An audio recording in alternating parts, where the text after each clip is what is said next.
एक समय की बात है। टूनी चिड़िया बचपन में एक आम का पेड़ लगाया था। वो पेड़ टूनी चिड़िया के साथ साथ बड़ा हुआ। एक दिन उस पेड़ पर बहुत सारे मीठे मीठे रसीले आम लगे थे। टूनी चिड़िया रोज आती और पके हुए आम खाती।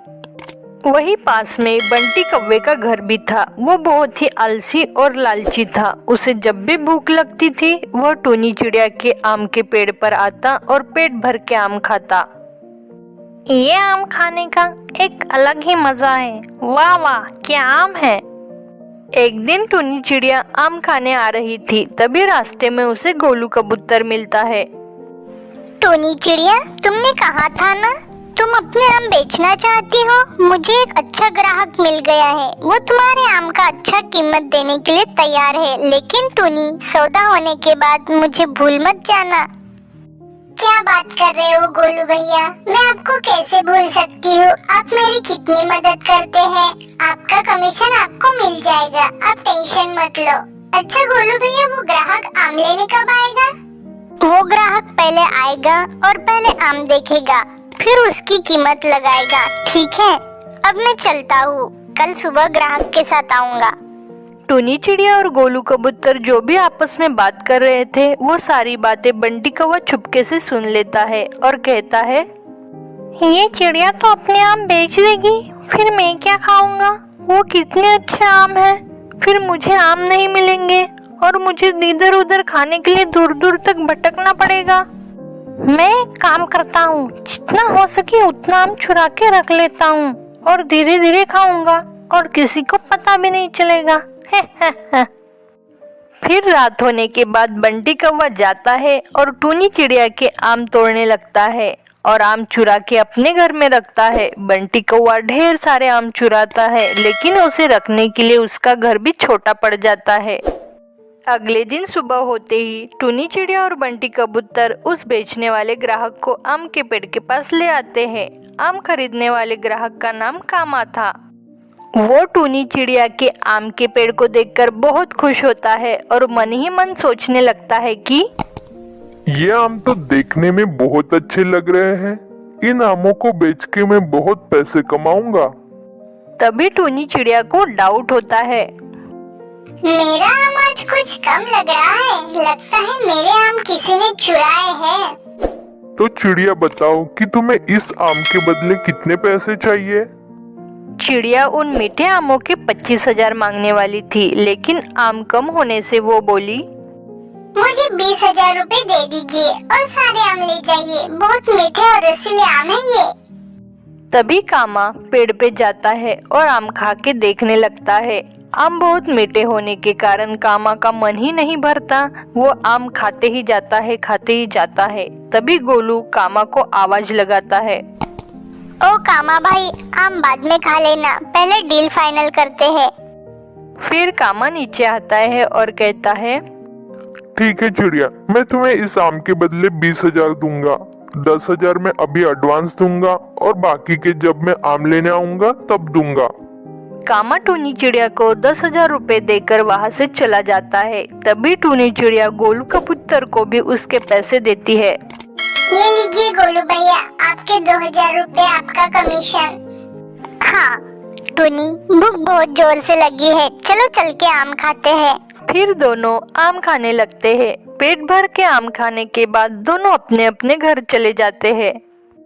धीरे धीरे रात हो जाती है। बंटी कौवा फिर आम चुराने आता है। धीरे धीरे टूनी चिड़िया के बहुत सारे आम कम होने लगते हैं। बंटी कौवा टूनी चिड़िया के आम खा के ही पेट भरता था। कुछ दिनों बाद कामा अपने आम लेने के लिए आता है। साथ में टूनी चिड़िया और गोलू कबूतर भी थे। वो देखते हैं कि पेड़ के आम बहुत कम हो चुके हैं। कामा बहुत गुस्सा होता है। टूनी चिड़िया, ये क्या है? तुम्हारे पेड़ के आम तो बहुत कम हैं। क्या तुमने अपना आम किसी और पक्षी को बेचा है क्या? ये तुमने सही नहीं किया टूनी चिड़िया, ये गलत बात है। अरे मुझे भी नहीं समझ आ रहा है, आखिर इतने सारे आम कहाँ चले गए। मैं तो कितने दिन से आम देखने आई भी नहीं। देखो चिड़िया, मुझे इससे कोई मतलब नहीं। पूरे आम होते तो मैं तुम्हें पूरे पैसे देता। अगर आम आधे हैं तो मैं आधे ही पैसे दूंगा। आज क्या, आज ही मैं ये सारे आम तोड़कर ले जा रहा हूँ। टूनी चिड़िया भी क्या कर सकती थी, अगर सारे आम होते तो उसे सारे पैसे मिलते। टूनी चिड़िया बेचारी बंटी कौवे के कारण दुखी हो गई। उधर चोर बंटी कौवा मजे ले रहा था आम खाकर। पेड़ के ऊपर बहुत सारे पके हुए आम लगे थे। चिड़िया उन आमों को तोड़ रही थी तो गुस्से में पेड़ बोला कि ओ चिड़िया, तुम मेरे फलों को मत तोड़ो। टूनी चिड़िया तो डर गई और फिर सीधा घर आ गई। सेठ मोतीलाल को बहुत जोर से भूख लगी थी। जंगल में कहीं भी दाना नहीं दिखाई दिया। चलता गया तभी देखा कि सुंदर सुंदर पके हुए आम का पेड़। पास जाकर आमों को खाने लगा। पेड़ गुस्सा हुआ और बोला, ओ सेठ, तुम मेरे फलों को मत खाओ वरना मैं तुम्हें खत्म कर दूंगा। बहुत ज्यादा भूख के कारण सेठ मोतीलाल नहीं हटा और आम खाना जारी रखा। तभी पेड़ जोर जोर से हिलने लगा। तभी सेठ मोतीलाल गिर पड़ा और बहुत डर गया और बोला कि अरे मोरी मैया, ऐसा पेड़ तो मैंने कभी नहीं देखा। बड़ा ही अजीब पेड़ है। भागो यहाँ से, नहीं तो ये पेड़ मुझे मार देगा। वो फटाफट अपने घर गया। वो बहुत डरा हुआ था। तो मोनू जंगल में दाना चुन रहा था तो देखता है कि फलों से लदे हुए आम और अनार का बगीचा लगा था। मोनू वहाँ पर गया और मीठे मीठे ताजे फल खाने लगा। वहाँ कोई बोलने वाला नहीं था और मोनू कबूतर बहुत मजे ले रहा था। के समय टूनी चिड़िया एक नीम के पेड़ पर बैठी हुई थी। उसको बहुत जोर से भूख लगी थी। चलती हूँ गोलू कबूतर के बगीचे में, वही फल खाकर अपना पेट भरूंगी। इधर गोलू कबूतर अपने बगीचे में छुप चुका था क्योंकि अगले दिन टूनी उसके बगीचे में फल तोड़ चुकी थी। थोड़ी देर में टूनी उसके बगीचे पर आई और मीठे ताजे फल तोड़ने लगी। मैं कई दिनों से देखता था कि मेरे बगीचे में आकर आम तोड़ती हो। आज के बाद मत आना, नहीं तो मुझसे बुरा कोई नहीं होगा। टूनी चिड़िया रोते हुए घर चली गई। इधर सेठ मोतीलाल टुनटुनी चिड़िया के घर रहने लगा। धीरे धीरे शाम हो चुकी थी। अगले दिन सुबह होते ही उसके घर पर गोलू और कालू आए।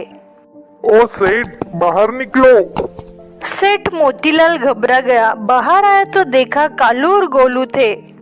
बोलो क्या हुआ, इतने जोर से क्यों चिल्ला रहे थे? कालू कौवा कहा कि हम लोगों ने सुना है कि पक्षियों के घर को तुमने ले लिया, फिर हम पक्षियाँ कहाँ रहेंगे? मैं कुछ नहीं जानता बाकी पक्षियों के बारे में, तुम यहाँ से चले जाओ। फिर दोनों आपस में बातें करते हुए घर चले आए। सेठ को बहुत जोर से भूख लगी थी। मुझे बहुत जोर से भूख लगी है, अब मैं गोलू के बगीचे में चलता हूँ मीठे ताजे रसीले आम खाने। सेठ मोतीलाल बहुत लालची था। इधर गोलू कबूतर अपने बगीचे में कई दिनों से पहरा कर रहा था। कालू आया था और गोलू को देखते ही भाग गया। कालू को रास्ते में सेठ मिल गया। कहाँ से आ रहे हो? वो गोलू के बगीचे में फल खाने गया था, लेकिन वहाँ पे गोलू पहरा लगाए बैठा है। गोलू देखते ही मैं भाग गया। अच्छा, वैसे सेठ, तुम कहाँ जा रहे हो? कहीं नहीं, ऐसे ही जंगल की सैर कर रहा था। ये कहानी सुंदरवन जंगल की है, जहाँ पर बहुत सारे पक्षी अपना जीवन गुजार रहे थे। उसी जंगल में टूनी नाम की चिड़िया अपने 2 बेटियों के साथ रहती थी। टूनी चिड़िया बाजार में आम बेचती थी और अपना घर चलाती थी। एक दिन की बात है, रोज की तरह टूनी चिड़िया आम बेच रही थी। तभी वहाँ मोनू कौवा आम लेने के लिए आता है। ओ टूनी चिड़िया, मुझे आम दे दो। हाँ, ये लीजिए भैया। मोनू कौवा आम लेता है और जाने लगता है। तभी टूनी चिड़िया बोलती है, ओ मोनू भैया, आम के पैसे तो दीजिए, आम लिए और चल दिए। मोनू कौवा झूठ बोलता है। मैंने तो तुम्हें पैसे दिए हैं, आम लिए तब। नहीं, आपने मुझे पैसे नहीं दिए हैं। मैंने जब आम लिए थे तभी तुम्हें पैसे दिए थे, अच्छे से याद करो। देखिए भैया, आपने मुझे पैसे नहीं दिए हैं, आप इतना झूठ क्यों बोल रहे हो? देखो टूनी चिड़िया, मैंने बोला ना पैसे दिए करके, तो दिए हैं, ज्यादा बहस मत करो मुझसे। वो दोनों में बहुत झगड़ा होता है। झूठा कौवा मानने को तैयार ही नहीं होता। मोनू भैया, मुझे अच्छे से पैसे दे दीजिए, नहीं तो मैं आपको। नहीं तो क्या कर लोगी तुम? जाओ, नहीं देता पैसे तुम्हारे, सारे आम फेंक दूंगा मैं तुम्हारे। मुझे ऐसा वैसा मत समझो, मुझे चुपचाप आम लेकर जाने दो। ऐसे कैसे जाने दूं? पहले मेरे आम के पैसे तो दो, और ऐसी धमकी किसी और को देना। मैं ऐसी धमकी से नहीं डरती। देखिए भैया, मैं आपको अच्छे से बोल रही हूँ, आप मेरे आम के पैसे दे दीजिए। मुझे घर जाना है, मेरे बच्चे मेरी राह देख रहे होंगे। मैं आपको रिक्वेस्ट करती हूँ। मैं बोल रहा हूँ ना, पैसे दिए करके, तभी भी तुम पैसे मांग रही हो। तुम्हें घर जाना है तो जाओ, और मुझे भी जाने दो। आप क्यों मेरे साथ ऐसा कर रहे हैं? मैं ये आम बेचकर ही अपना घर चलाती हूँ। मेरे घर में कोई और नहीं है कमाने को। देखो टोनी, वो दोनों में बहुत झगड़ा होता है। झगड़ा इतना बढ़ जाता है कि कौवा गुस्से में टूनी चिड़िया के सारे आम फेंक देता है और भाग जाता है। टूनी चिड़िया बहुत रोने लगती है। ये मोनू कौवा कभी नहीं सुधरेगा। मेरे सारे आम बर्बाद कर दिए और आम लेके भाग गया। वो घर आती है और तभी उसकी बेटी उससे बोलती है, माँ, तुमने तो आज बहुत देर लगा दी। कहाँ रह गई थी? मिकी तो तुम्हारी राह देखकर सो गई। टूनी चिड़िया मन में सोचती है, मैं चिंकी को कुछ नहीं बताऊंगी आज के बारे में, नहीं तो ये भी टेंशन ले लेगी। क्या सोच रही हो माँ? बताओ ना। कुछ नहीं बेटा, वो आज दुकान में बहुत ग्राहक थे, इसलिए देर हो गई। अगले दिन जब सुबह हुई तो टूनी चिड़िया आम बेचने नहीं गई थी, तो उसकी बेटी उससे कही, माँ, आप आज आम बेचने नहीं जा रही हो क्या?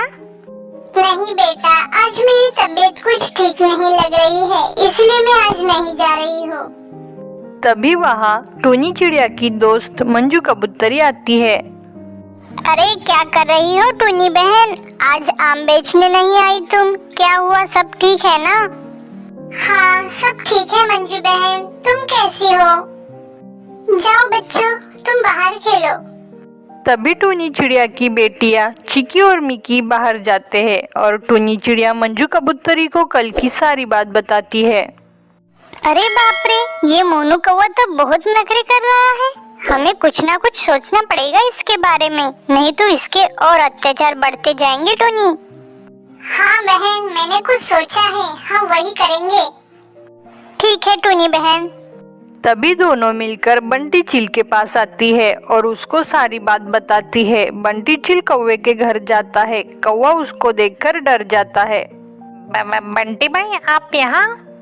देखो मोनू, अगर तुम अपनी हरकतों से बाज नहीं आए तो तुम्हें पता है मैं तुम्हारे साथ क्या कर सकता हूँ। चुपचाप टूनी चिड़िया के पैसे दे दो और उससे माफी मांगो, और दोबारा उसे तंग मत करना। किया तो पता है तुम्हारी क्या हालत करता हूँ मैं। तुम्हें जंगल में रहने लायक नहीं छोड़ूंगा। तुम्हारे पैर पंख तोड़कर तुम्हारे सर पे रखूंगा, समझा क्या? कि और समझाऊं? समझ गया। मैं अभी जाकर टूनी चिड़िया के पैसे दे देता हूँ और दोबारा उसे तंग नहीं करूँगा। आप शांत हो जाइए। अच्छा है, जल्दी अकल आई तो। अभी के अभी जाकर पैसे दे दो उसे, नहीं तो तुम्हारी खैर नहीं। तभी कौवा जाता है और टूनी चिड़िया को उसके पैसे दे देता है और अपने किए पर पश्चाताप कर माफी मांगता है। ये लो टूनी बहन, तुम्हारे आम के पैसे, और मुझे माफ कर दो। मैं तुम्हें कभी तंग नहीं करूँगा। ठीक है, जाओ, माफ किया। तो बच्चों, कैसे हो? अगर आपको हमारी कहानी पसंद आई हो तो प्लीज एक लाइक जरूर करो, और ऐसी कहानी देखने के लिए हमारे चैनल को जरूर सब्सक्राइब करो। पूरी वीडियो देखने के लिए आपका धन्यवाद।